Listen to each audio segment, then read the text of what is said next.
মিছা কথা কয়া ধোকা দিয়ে আমার কাছ থেকে সই নিছস। Objection your honour. আপনি এদিকে আসুন।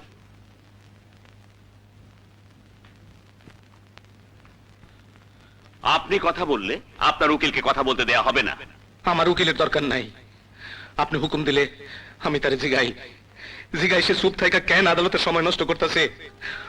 আমার হাতে সময় খুব কম হুজুর, হাসপাতালে আমার স্ত্রী মৃত্যুর সাথে লড়াই করতেছে। আমি এর বাপ কিনা সে কথা জিগামো না, আমার স্ত্রী তার মা কিনা তাও জিগামো না। কার বুকের দুধ খায় সে মানুষ হইল, কার পিঠে চড়ে সে পাঠশালায় গেল, আমি কিছুই জিগামো না। কেমনে জিগাই? কোনদিন খোঁজ নিয়ে এসে দেখছে তারে শহরে রেখে লেখাপড়া করাইতে দুইটা মানুষ কতদিন না খায়া থাকছে? দুইটা মানুষ রাত দিন খাইটা একটা দুইটা করে টাকা কেমনে জমাইছে? তার পরীক্ষার ফিস দেওয়ার জন্য শরীরের রক্ত কেমনে বেচছে? হুজুর, তারে মানুষ করার জন্য না খায়া পেটে পাথর বাঁধছি, সেই বিচার চাই না।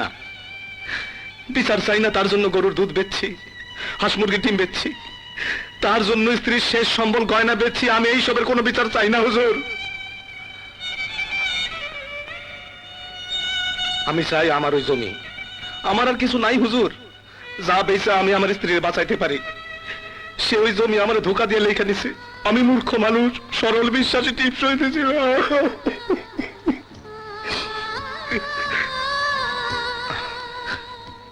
এই যে জনাব, আপনি কন আমি যা কইছি তাকে হাসান না মিশা? কন বাবা। কে বাবা? মিশা কথা, আমি আপনার বাবা না, আপনি আমার ছেলে না। হারায় গেছে, হারায় গেছে আমার ছেলে, হারায় গেছে। হুজুর, তারে আমার জমিন ফিরাই দিতে কন। ওই জমিন বেচে আমি আমার স্ত্রীর চিকিৎসা করাবো।